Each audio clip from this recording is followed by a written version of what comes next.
I knew something was different before I even stepped out of my car. The Brooks family estate glowed beneath rows of warm string lights, and luxury vehicles stretched along the circular driveway like pieces in a carefully arranged display.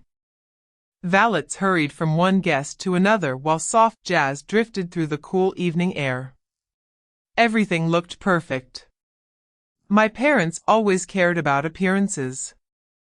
Tonight was their 35th wedding anniversary, and every influential person they admired had been invited. Local judges, business owners, church leaders, politicians. The kind of people my father believed determined a family's worth. I took one slow breath before walking inside. I wasn't there to celebrate. I was there because my mother had called 2 days earlier. "Naomi," she had said, her voice unusually gentle, "it's time this family healed." For a moment, I believed her. After years of distance, criticism, and carefully disguised disappointment, I allowed myself to imagine that maybe things could change. Maybe success had finally earned me the acceptance I had spent my entire life chasing. Looking back now, that was the last mistake I ever made. Inside the ballroom, crystal chandeliers reflected against polished marble floors. Expensive perfume mixed with the scent of fresh roses arranged on every table. Waiters carried silver trays filled with champagne while photographers captured smiling families beneath a giant display reading, celebrating Raymond Denise Brooks. Guests greeted me politely. Some smiled. Some looked surprised that I had actually come. Others quickly looked away. They had absolutely no idea what was about to happen. If you've ever watched someone smile while standing at the edge of betrayal, subscribe now, because some lessons about family are learned only once. I spotted my younger brother Marcus near the center of the room. His tailored navy suit fit perfectly, and laughter surrounded him as though he had personally financed the entire evening. My parents had always treated him like the future of the Brooks family. Marcus noticed me first. "Well," he said with a grin, "look who finally decided to show up." "I was invited," I replied calmly. He shrugged. "We'll see how long that lasts." His words lingered longer than they should have. Before I could respond, my mother approached. Her smile never reached her eyes. "You look nice," she said. "Thank you. I'm glad you came." "So am I." For a brief second, silence settled between us. Then she adjusted my jacket as though posing me for a photograph. "You should try not to embarrass anyone tonight." I nodded once. I wasn't planning to. She walked away without another word. That familiar ache settled inside my chest. Nothing had changed. At exactly 7 p.m., my father stepped onto the stage. The room grew quiet. He welcomed everyone before thanking guests for supporting the Brooks family through decades of business success. Then his expression changed. "There is one family matter," he announced. My heartbeat slowed instead of racing. Years as a corporate attorney had taught me something valuable. When people prepare a public speech, they rarely improvise. Every sentence had already been rehearsed. My father looked directly at me. "Naomi." Every conversation in the ballroom stopped. "I've spent years hoping you would put this family first." I didn't answer. "You refused to support your brother's expansion project." Marcus folded his arms. "You questioned his integrity." "I questioned the paperwork," I replied. "It wasn't personal." "It was disrespectful," my father snapped. He stepped down from the stage until only a few feet separated us. "You always believe you're the smartest person in every room." "I believe documents matter." A few uncomfortable laughs echoed across the ballroom. Marcus rolled his eyes. There she goes again. My father raised one hand for silence. Tonight, I want everyone here to understand something. The room became perfectly still. From this moment forward, he said, you are no longer part of this family.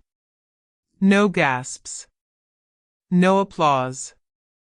Only silence. I looked at him without blinking. I see. He frowned, almost disappointed by my calmness. Is that all you have to say? What would you like me to say? My mother walked toward us carrying a cream-colored envelope. She placed it gently into my hands. This confirms that you will no longer participate in future inheritance discussions or family trust meetings. I looked down at the signatures. Everything had been prepared in advance. This wasn't emotion. It was strategy. Just not the kind they understood. What they didn't know was that 48 hours earlier, I had completed confidential legal documents involving 48,762,915. 40 in trust assets. Through a succession clause written years ago by my late grandfather, authority over the family's largest investment trust had already shifted into my hands once specific legal conditions were met. No one in that ballroom knew. Not my parents. Not Marcus. Not even the attorneys they believed protected them. I folded the letter neatly and slipped it into my purse. I appreciate your honesty, I said quietly. Then I turned and walked toward the exit. Behind me, conversations slowly resumed. They thought they were winning. They believed they had finally humiliated me. As I reached my car, my phone vibrated. 8:01 p.m. A secure notification appeared on my screen. Recording confirmed. Successor authority officially entered into the trust registry. Effective immediately. I stared at the message for several seconds before locking my phone. The night air suddenly felt lighter. For the first time in years, I wasn't grieving what I'd lost. I was thinking about what came next. They believed they had erased my name from the family. What they didn't know was that my signature had already rewritten their future. The drive home should have felt lonely. Instead, it felt quiet. There is a difference. Loneliness asks questions. Quiet gives you room to hear answers you ignored for years. The city lights reflected across my windshield as I drove through downtown. My phone remained untouched on the passenger seat. Several missed calls flashed across the screen from cousins and family friends, but none of them mattered. They hadn't spoken when my father publicly erased me from the family. Their silence had already answered every question I might have asked. I wasn't thinking about the humiliation anymore. I was thinking about the pattern. That night hadn't started the betrayal. It had only revealed it. Growing up, Marcus and I lived in the same house but experienced completely different childhoods. Whenever he earned average grades, my parents celebrated with dinner at his favorite restaurant. When I graduated at the top of my class, my father simply nodded and asked what I planned to accomplish next. Good, he would say. Now don't become arrogant. Nothing was ever enough. When Marcus crashed his first luxury car at 21, my father called it an expensive lesson and bought another one within weeks. When I received a scholarship to law school, my mother warned me not to intimidate men with my education. You need to remember, she once told me while adjusting the collar of my graduation dress, people notice appearances before accomplishments. She wasn't talking about my clothes. She was talking about my skin. As the darkest daughter in a family obsessed with image, I learned early that success could earn respect from strangers but never approval at home. My achievements were treated as obligations. Marcus's smallest victories became family legends. For years, I wondered what was wrong with me. Eventually, I stopped asking. Corporate law taught me something my childhood never could. Evidence matters more than opinions. My parents loved conditions more than people. As long as Marcus reflected the version of success they wanted the world to see, they protected him from every consequence. Even when he failed. Especially when he failed. The latest example had a name. Ethan Caldwell. The first time I met Ethan, he walked into my parents' dining room wearing an expensive tailored suit and the effortless confidence of someone accustomed to being admired. He shook my father's hand with both of his and complimented every painting hanging on the walls before anyone asked his opinion. Within 30 minutes, my father was calling him family. Ethan worked as an investment executive for a private financial firm. He spoke fluently about acquisitions, venture capital, international portfolios, and exclusive opportunities. Every sentence sounded impressive. Too impressive. People who genuinely understand money rarely feel the need to perform their intelligence. During dinner, Ethan smiled at me. So you're the attorney? I am. He leaned back comfortably. I've always believed lawyers make money cleaning up successful people's mistakes. The table erupted with polite laughter. Marcus grinned. You've got a point. I smiled politely. Sometimes, I replied, successful people avoid expensive mistakes by listening to lawyers before signing documents. Ethan chuckled. I prefer taking calculated risks. I prefer reading the calculations. For a brief moment, his smile faded. Then it returned. My father noticed the exchange. Ethan understands business, he said proudly. He sees opportunities ordinary people miss. I nodded. I'm sure he does. What they didn't know was that I had already noticed inconsistencies in Ethan's language. He answered direct questions with stories instead of facts. Whenever legal compliance appeared in conversation, he redirected attention toward projected profits. Experienced attorneys learn to recognize confidence. We also learn to recognize performance. Months later, I tried warning my father. I want to review Marcus's investment agreements before anything is signed. He frowned immediately. You don't trust your own brother? I trust paperwork more than promises. My mother sighed dramatically. Naomi, not everyone is trying to cheat us. I never said they were. Marcus stood. You always think you're smarter than everybody else. No, I answered quietly. I simply know contracts don't care about feelings. Nobody listened. That wasn't surprising. Harold Whitaker did. Harold had served as my grandfather's attorney for nearly 4 decades. By the time I met him professionally, retirement had softened his voice but sharpened his observations.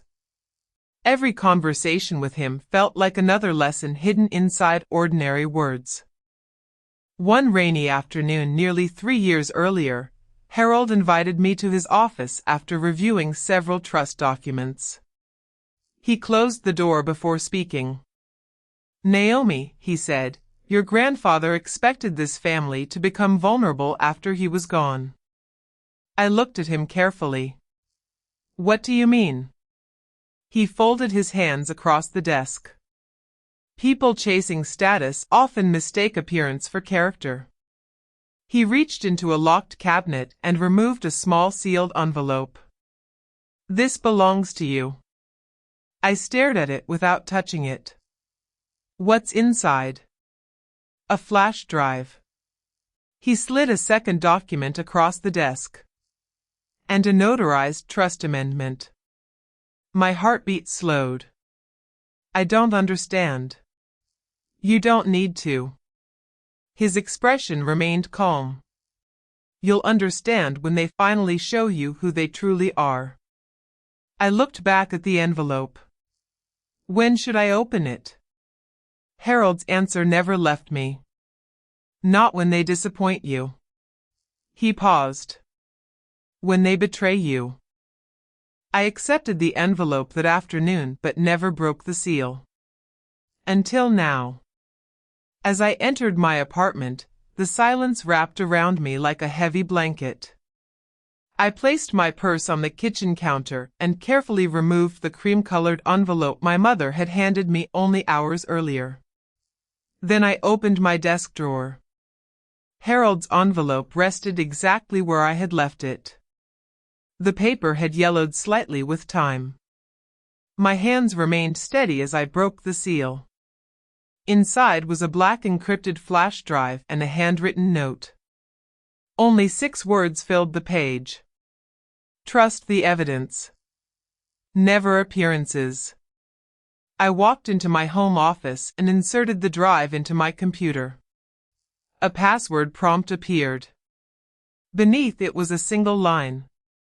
For Naomi Brooks only. I entered the passphrase Harold had once told me to remember.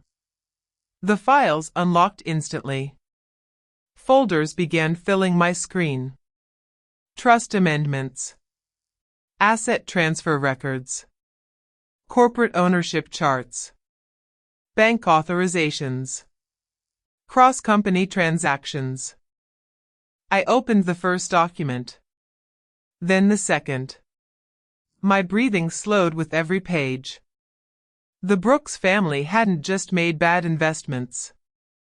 They had unknowingly signed away millions of dollars in valuable assets through companies connected by layers of shell corporations. Every trail pointed toward one name. Ethan Caldwell. I leaned back in my chair as the weight of the truth settled over the room. They thought they had chosen the right person. They had chosen the man quietly taking everything from them. I unlocked my downtown office just after 8 o'clock. The hallway outside was silent except for the low hum of fluorescent lights and the distant rumble of traffic below. Inside, everything looked exactly as I had left it that morning, orderly, polished, controlled. Unlike me. I set my purse on the conference table and stood perfectly still. For the first time that evening, there was no audience to impress, no family to disappoint, and no reason to pretend that being disowned hadn't reached somewhere deep inside me. I sat in the leather chair facing the city skyline. The tears came without warning. Only once. They rolled down my face in complete silence before I wiped them away with the back of my hand. That was enough. I had spent years trying to earn love that always came with conditions. Every promotion, every case I won, every impossible deadline I survived had been another attempt to prove I belonged somewhere I had never truly been accepted. The realization hurt. But it also set me free. I opened the top drawer of my desk and looked at the photograph of my late grandfather beside Harold Whitaker. They were both smiling at the groundbreaking ceremony for the Brooks Community Center decades earlier.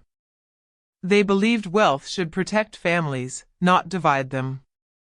My grandfather had understood something long before I did. Character always reveals itself when money enters the room. I closed my eyes and remembered Harold's final visit to my office months before his passing. He had spoken quietly, almost as if he already knew this day would come.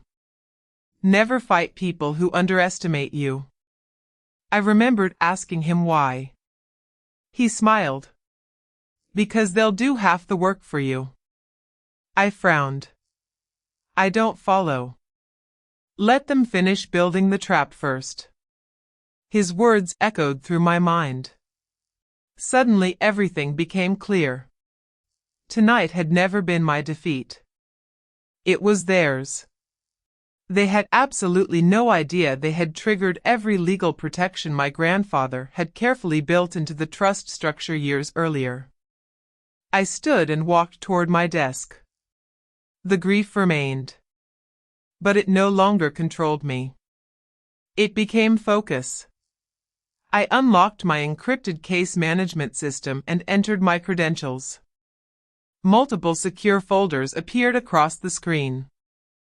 Every document inside had been drafted months before, waiting for one specific condition. Formal family repudiation. That condition had now been satisfied.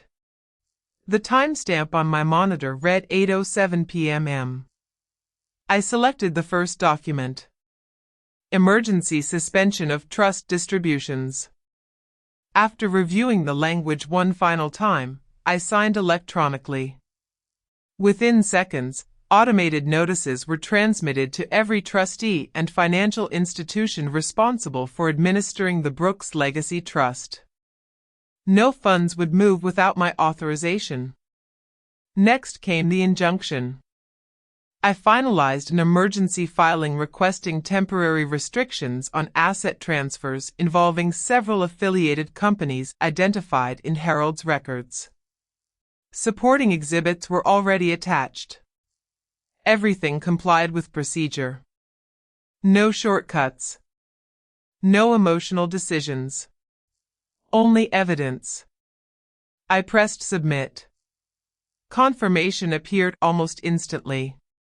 Then I executed the succession authority.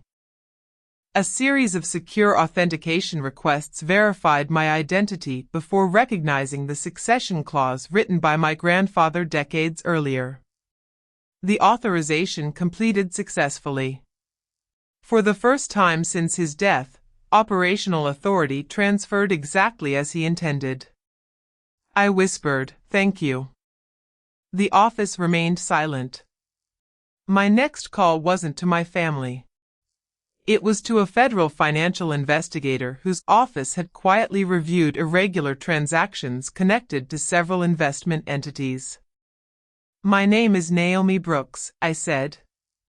"I believe I have documentation supporting ongoing financial misconduct involving fiduciary assets." The investigator listened carefully. "We've been reviewing related activity.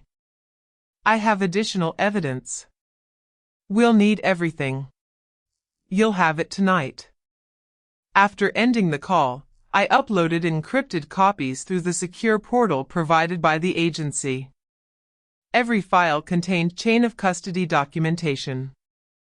Every transfer created a digital record. Every action followed established legal procedure. Nothing depended on luck. At 8:24 p.m., I contacted the board secretary overseeing the trust's governance. "I am requesting an emergency board meeting." She sounded surprised. "For what time?" 9 o'clock. That's less than an hour away." "I know." After reviewing my authority, she answered quietly.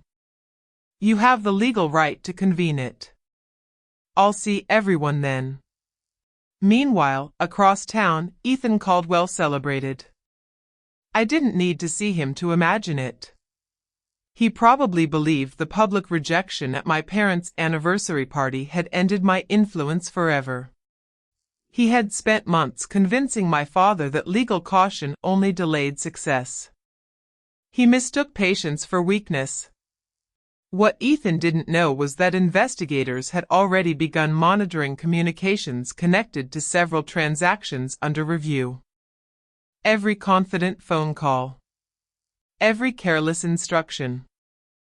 Every boastful promise. Those conversations created a record he couldn't rewrite. He thought he was directing the game. He was creating evidence. At 8:41 p.m., another secure notification appeared. Trust distribution freeze confirmed. Minutes later, a second message followed. Succession authority recorded successfully. Everything was moving exactly as Harold had predicted years earlier. I gathered my files into a single leather portfolio. No dramatic speeches. No revenge fantasies. Only facts. Only law. As I prepared to leave, one final notification appeared on my screen. A newly executed corporate authorization had just been filed electronically. The signer's name stopped me cold. Ethan Caldwell. He had approved a transfer between companies without realizing the transaction completed the very pattern investigators needed to establish fraudulent intent. I checked the timestamp. 8:59 p.m. Exactly 59 minutes after my family disowned me, Ethan unknowingly signed the document that would begin destroying everything he believed he controlled. The elevator doors opened onto the top floor with a soft chime that echoed through the marble hallway. Outside the executive boardroom, the city shimmered beneath a gray evening sky. Inside, every chair was occupied. Senior banking executives quietly reviewed binders filled with trust records. Estate attorneys arranged legal exhibits in neat stacks. Corporate board members exchanged restrained greetings while trust beneficiaries sat together, uncertain why they had been summoned on such short notice. Along the back wall, two federal investigators spoke in low voices, taking careful notes. I paused outside the door for one steady breath. Not because I was afraid. Because I understood that once I walked inside, nothing about my family's future would ever be the same. I adjusted the sleeve of my ivory pantsuit and fastened the gold brooch that had belonged to my grandfather.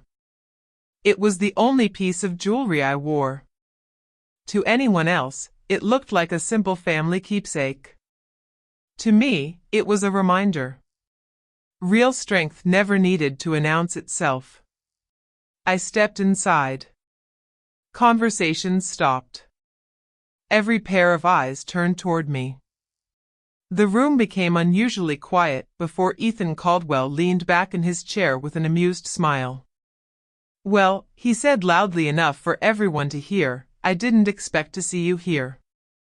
I acknowledged him with a polite nod but said nothing. He laughed. "You don't belong in this room." Marcus smirked from across the table. "I told you she'd try to make this about herself." My father folded his hands in front of him. "Naomi," he said firmly, "this meeting concerns family business. You've already made your position clear. Leave while you still have some dignity." I remained standing. My mother shook her head with visible disappointment. "This bitterness isn't healthy," she said. "You're jealous because your brother finally has opportunities you couldn't control." Several board members exchanged uncomfortable glances. No one expected the conversation to begin this way. I still didn't answer. Silence has a way of making confident people nervous. The longer I remained calm, the harder they worked to justify themselves. Ethan smiled again. "See? She doesn't even have an argument." He spread his arms confidently. "This is exactly why lawyers shouldn't run businesses. They create problems so they can bill people for solving them." A few forced chuckles drifted through the room. No one looked comfortable. One of the estate attorneys quietly cleared his throat. The lead attorney, Margaret Ellis, stood from her chair without acknowledging anyone's comments. "I believe we should begin." She nodded toward her assistants. Large folders were distributed around the table. Every attendee received an identical copy. The only sound came from pages turning. Confusion slowly replaced confidence. My father frowned. "What is this?" Margaret answered evenly. "The original Brooks Family Trust, including every amendment executed by the late Charles Brooks. My grandfather." Marcus flipped through several pages. I've never seen these sections. You weren't meant to, Margaret replied. They remained sealed until legally authorized for release. Ethan leaned forward. This is irrelevant. Margaret ignored him. She continued reading. Section 12. Successor Trustee Authority. Several executives immediately began highlighting passages. A retired judge adjusted his glasses and reread the paragraph. Then he looked directly at me. His expression changed. Margaret continued. In the event of documented financial misconduct, breach of fiduciary duty, or deliberate abuse of trust beneficiaries by family leadership, sole administrative authority transfers immediately to Naomi Brooks. The room fell silent. Not ordinary silence. The kind that changes lives. My father stared at the page without blinking. No. He shook his head slowly. That isn't possible. It is fully notarized, Margaret replied. The amendment was properly executed 18 years ago. Marcus looked toward me. You knew? I finally spoke. I knew my grandfather planned for every possibility. Nothing more. Nothing less. Ethan pushed his chair backward.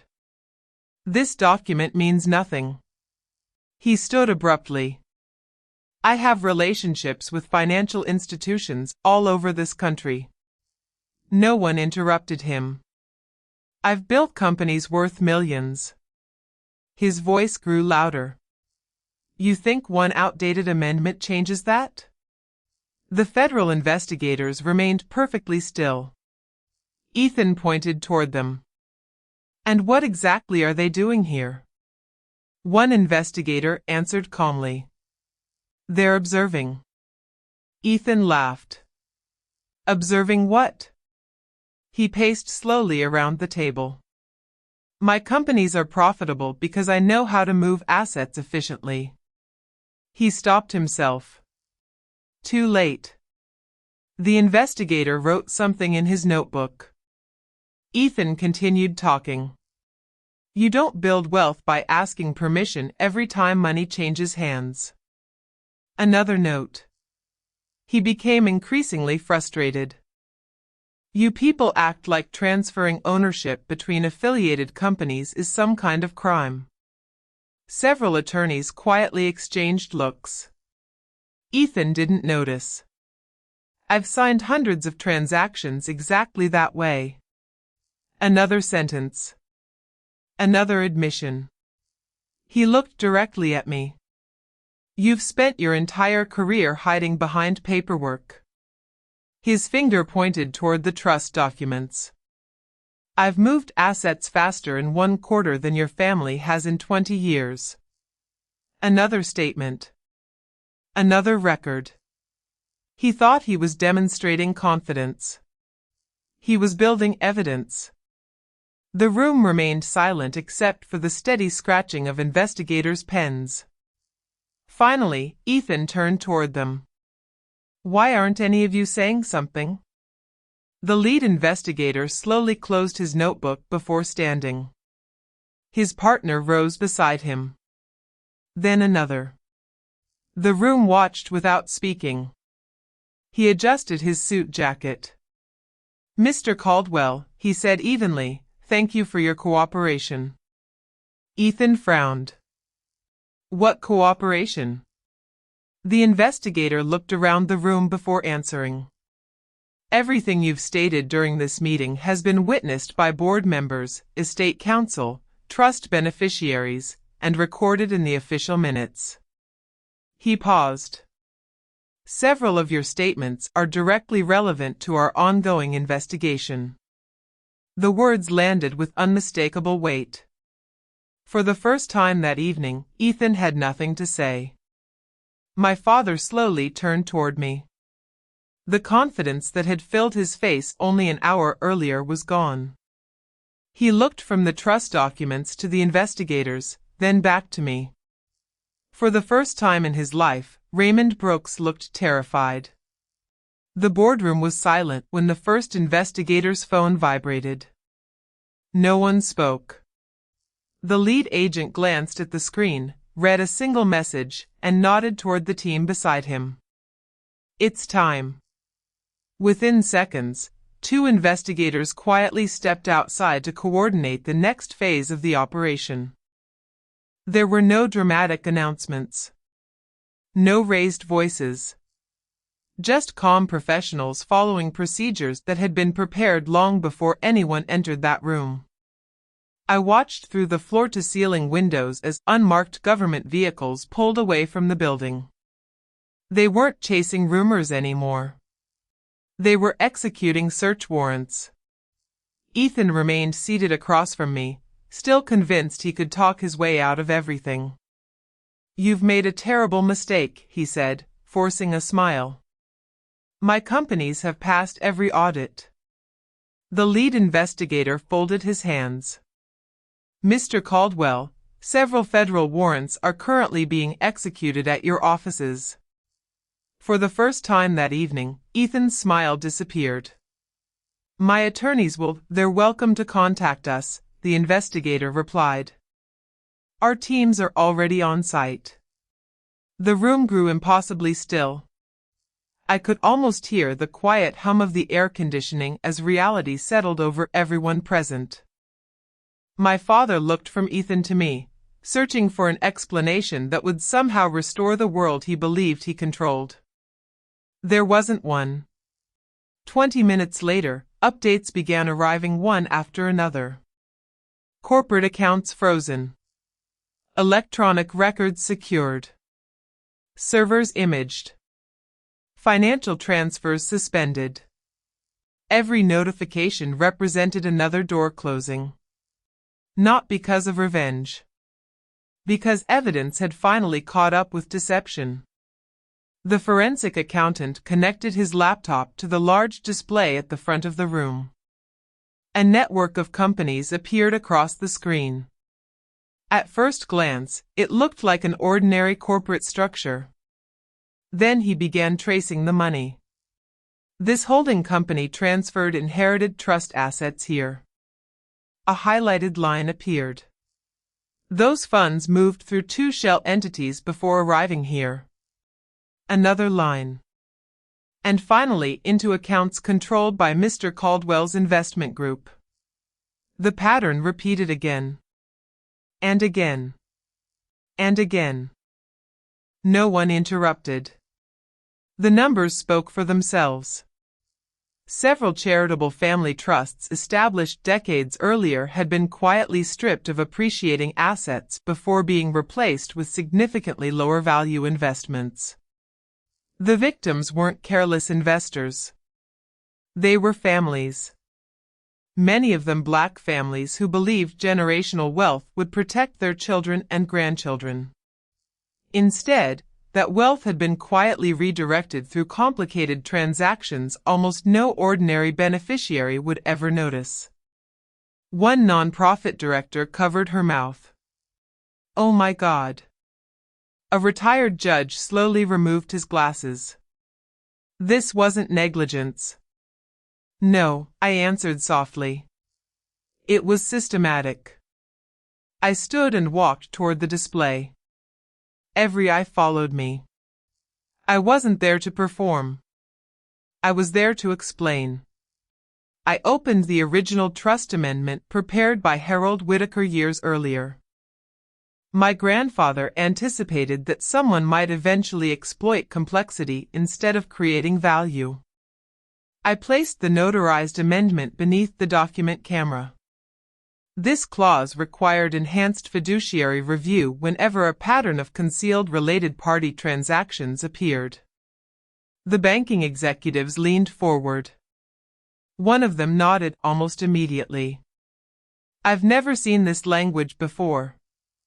"It was custom drafted," I replied.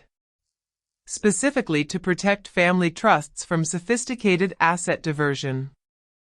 Another executive studied the signatures. The amendment is fully enforceable. Yes. Everything had been hiding in plain sight. They simply never believed anyone would read every page.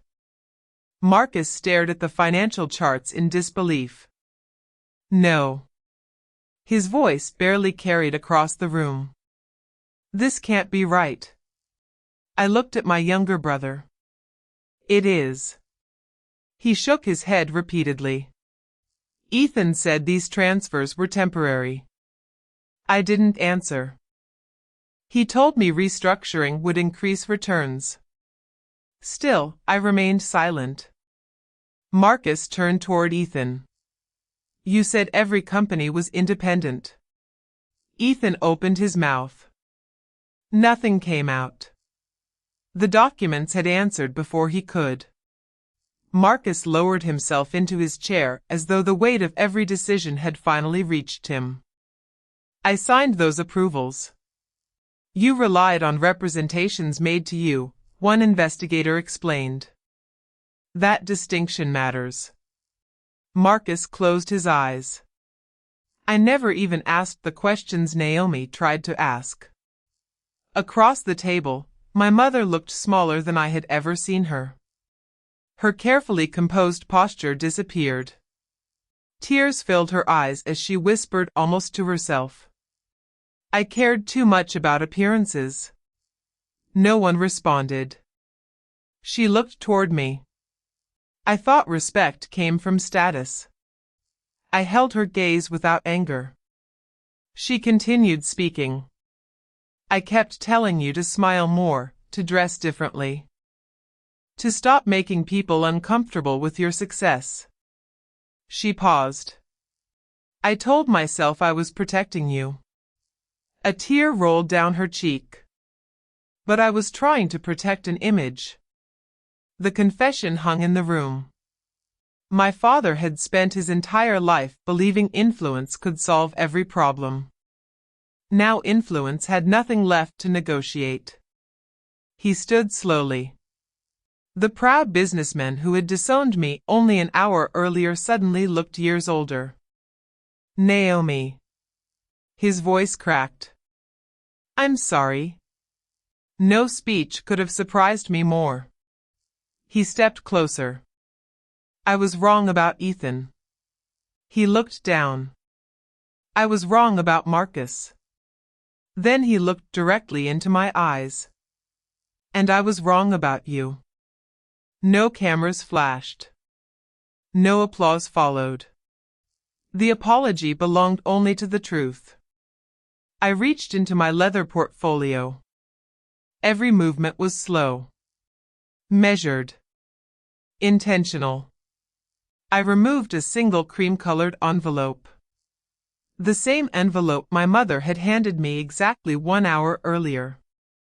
Without saying a word, I placed it on the polished conference table and gently slid it toward my parents. My father recognized it immediately. His hands trembled before he even opened it.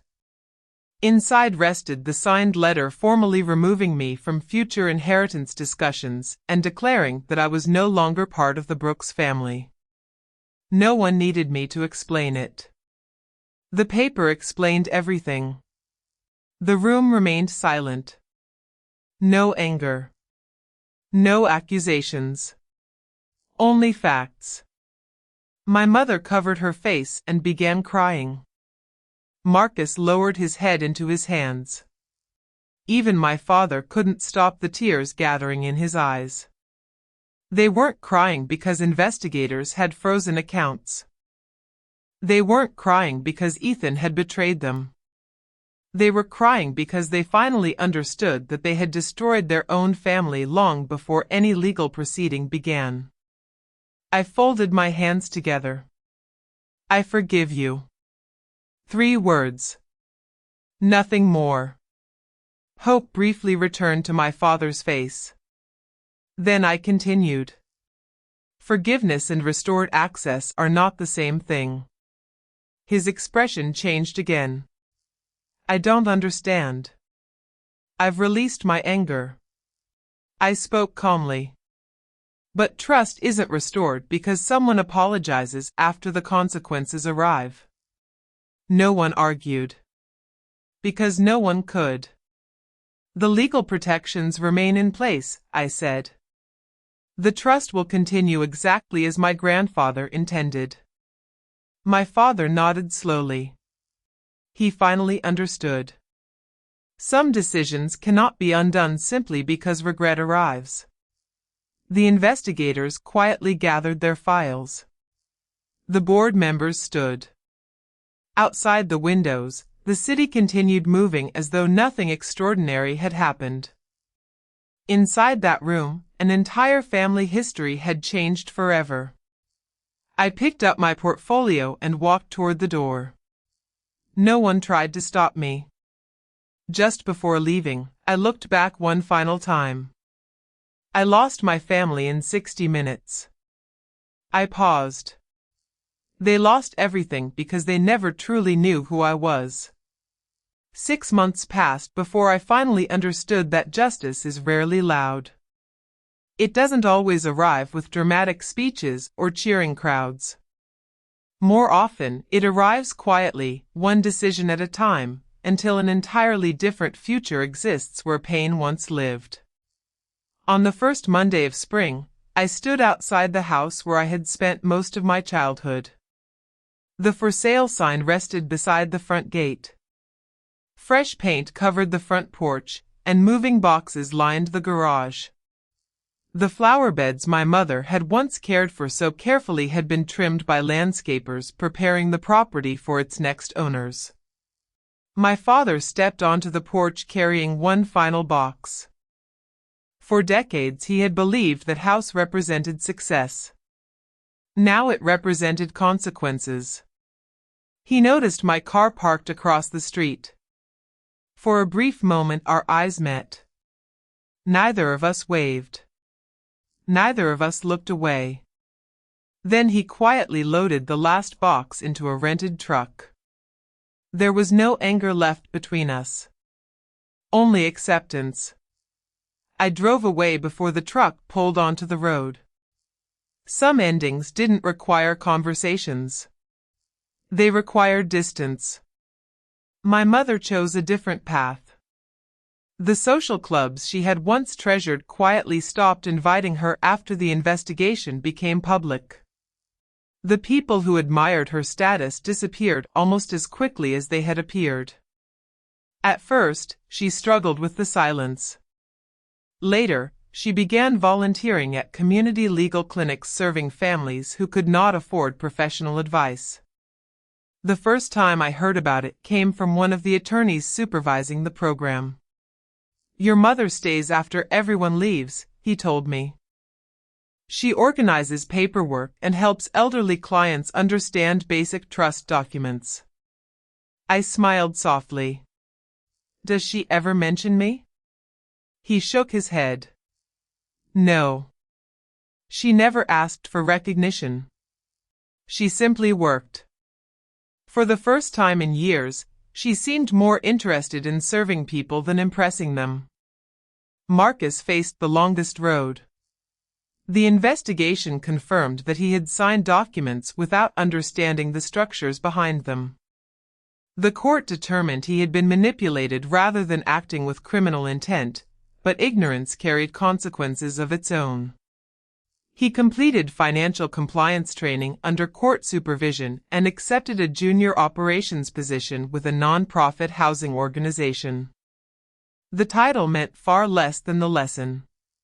One afternoon he called me. "I don't expect forgiveness," he said quietly. "I know. I just wanted you to know something." I waited. "I'm reading every contract now." Despite everything, I smiled. Granddad would have appreciated that. So would Harold. Neither of us said anything else. Sometimes healing begins with one honest sentence. Ethan Caldwell never found another audience willing to believe his performance. The evidence collected from financial records, electronic communications, witness testimony, and his own statements during the board meeting formed a pattern impossible to explain away. Months later, a federal judge sentenced him for multiple financial crimes involving fraudulent investment schemes and breaches of fiduciary duty. His expensive suits disappeared behind a prison uniform. His confidence disappeared even faster. The newspapers focused on the sentence. I thought about the families. Dozens of black families had trusted financial advisors to preserve wealth built over generations of sacrifice. Instead, complicated corporate structures quietly diverted assets meant for children, grandchildren, churches, scholarships, and small businesses. That was the real loss. Fortunately, it wasn't the final chapter. Working alongside investigators, estate attorneys, and financial institutions, I helped unwind years of deceptive transactions. Trust assets were restored whenever legally possible, and millions of dollars returned to their rightful beneficiaries. Watching elderly couples receive confirmation that their family legacies had been recovered reminded me why I became an attorney in the first place. The law could never erase pain. But sometimes it could restore dignity. A year after Harold Whitaker's passing, I stood before a crowd gathered inside a newly renovated brick building downtown. Above the entrance, polished bronze letters displayed its name. The Harold Whitaker Generational Legacy Foundation. I paused beneath the sign before walking inside. Sunlight poured through tall windows onto classrooms filled with families learning about estate planning, financial literacy, and trust administration. Young entrepreneurs met with volunteer accountants. Grandparents attended workshops explaining wills and inheritance protections. College students received scholarships funded by recovered trust assets. Children laughed in a reading room built where an abandoned storage area once stood. Every hallway carried quiet reminders that knowledge protects what money alone cannot. As I walked through the building, people stopped only to say thank you. I always answered the same way. Pass it forward. The foundation never existed to celebrate me. It existed to protect families who deserved better. The Brooks Family Trust continued operating under the legal safeguards my grandfather created decades earlier. My parents no longer held administrative authority. I never restored those privileges. Not because I wanted revenge. Because leadership requires trust, and trust cannot be rebuilt by regret alone. Some boundaries protect peace. Those boundaries remained. Late one afternoon, I stood alone in the foundation's main atrium as families prepared to leave after another successful workshop. Children carried backpacks filled with books. Small business owners held folders containing newly drafted operating agreements. An elderly woman hugged her granddaughter while thanking a volunteer attorney. The building buzzed with hope instead of fear. I realized then that my grandfather's greatest inheritance had never been money.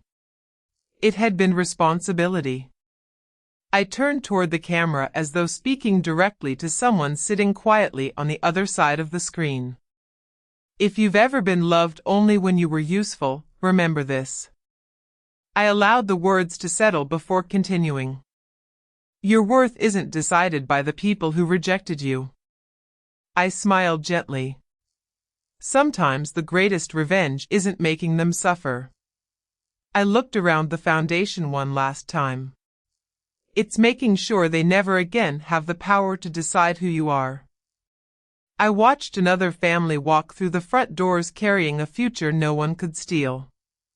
Then I understood something my younger self never could. Being rejected had never diminished my value.